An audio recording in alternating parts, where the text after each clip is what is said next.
السلام علیکم ورحمت الله وبرکاتو. قدرمنو دوستانو، امید لرم چې تاسو به ټول روغ او جوړ یاست او د صحت جامې مو په تن وي. دوستانو، په نننۍ ویډیو کې به زه تاسو ته یوه طریقه در وښیم چې دا تاسو خامخا په خپل فیسبوک کې وکړئ.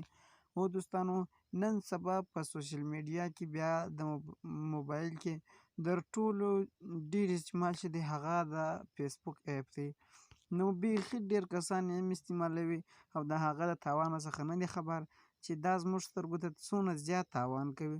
نو دوستانو، که تاسو سوچ وکړئ نن سبا هر سړی په سترګو کمزوری وي، هغه ځکه د فیسبوک د تاوان باندې دی نه دي خبر، بلکې د ټول موبایل چې هغه سترګو ته تاوان کوي.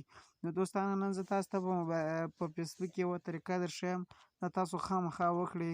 دا یو سیټینګ تاسو لازمي وکړئ چې بیا کله تاسو فیسبوک هر څونه استعمالوئ هغه به ستاسو سترګو ته تاوان نه کوي، یعنې ستاسو د سترګو نظر به نه کمزوري کوي. نو ډېره خوندوره طریقه ده دوستانو. ویډیو لازمي در سره وګورئ او ویډیو در سره لایک کړئ. نور وخت نه اخلم، زه د ویډیو په طرف ویډیو شروع کوم. دپاره به دوستانو تاسو راسئ خپل فیسبوک په کلاو کړئ. دوستانو، چې کله مو فیسبوک کلاو کړو تاسو ته به دغسې صفحه راسي. او دوستانو، داسې کم سیټینګ دی چې هغه تر اوسه پورې تاسو په خپل فیسبوک کې نه دی کړی او هغه تاسو ته تاوان کوي.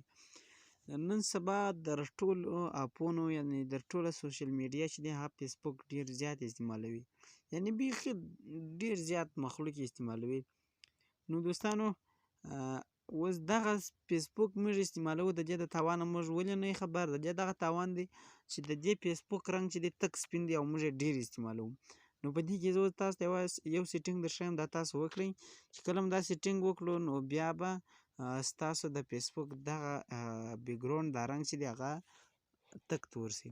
نو داسې کومه طریقه ده دوستانو، تاسو به د ټولو در مخه راسئ، خپل فیسبوک چې مو کلاو کړه دلته به راسئ. ګورئ دغه دا کونج کې دغه درې لینې دي، په دغه به کلیک وکړئ. دا وینئ دوستانو، دغه درې لینې چې مو کله کلیک کړه تاسو ته به دغسې صفحه راسي. دوستانو، تاسو ته به دغسې صفحه ولپله خلاصي. دا به تاسو داسې لوړ کش کړئ او دلته به راسئ. دغه سیټینګ به وي دوستانو، تاسو ته ښکاري. دلته به سیټینګز اینډ پریویزي ته به راسئ. دا وینئ دوستانو، سیټینګز اینډ پریویزي. نو چې کله پر هغه کلیک وکړو نو تاسو ته دغسې صفحه راځي. بیا به تاسو راسئ په سیټینګز به کلیک وکړئ. دا وینئ دوستانو، د اکثره ملګرو انګلیش نه وي زده، نو دغه سیټینګز دی، په دا سیټینګز به کلیک وکړئ. ښه، چې کله هم په سیټینګ کلیک وکړه نو تاسو ته دغسې صفحه راځي. بیا به تاسو دغه لوړ کش کړئ. اوس ګورئ دوستانو، دغه اپشن دی، دا موږ چې پښتو کې ورته سپوږمۍ وایو، نو دلته ورته لیکلي دي ډارک موډ. دا وینئ دوستانو، تاسو کتلی شئ چې ډارک موډ. نو تاسو په دغه ډارک موډ کلیک وکړئ. نو اوس زما د موبایل د فیسبوک رنګ چې دی هغه تک سپین دی. نو ګورئ دوستانو، دلته یو آف دی، تاسو کتلی شئ چې یو آف آپشن دی او بل آن آپشن دی. تاسو به راسئ دا په دا اون ودروئ. چې کله هم اون کړو نو دا اپشن به ستاسو سره آن سي او د فیسبوک رنګ به په دغه ډول راسي. اوس ته ګورئ، زه ځم خپل فیسبوک کلاوم او تاسو ته در ښیم چې زما د فیسبوک هغه بیکګراوند هغه رنګ چې دی هغه تک تور سي، هغه سټوریانې دي، هغه کیسې دي، هغه ویډیو دي. تاسو کتلی شئ چې زما د فیسبوک رنګ چې دی هغه اوس تک تور سو. نو دا چې زه اوس هر څه استعمالوم دا زما سترګو ته تاوان نه کوي. که مو بیا چیرې برته غوښتله چې دغه برته سپین رنګ ته واړوئ، په دغه کې خوند نه درکوي، نو راپسې دغه درې لینه به کلیک کړئ دوستانو. چې کله هم دغه درې لینه کلیک کړه، د درې لینه به کلیک وکړئ او دلته به دلته ښکته راسئ، دا سیټینګ به کلیک کړئ. بیا به سیټینګ کلیک کړئ. چې کله هم سیټینګ کلیک کړو تاسو به دغه صفحه راسي. دلته به دغه سپوږمۍ اپشن پیدا کړئ، ډارک موډ. نو دغه ډارک موډ به تاسو کلیک کړئ.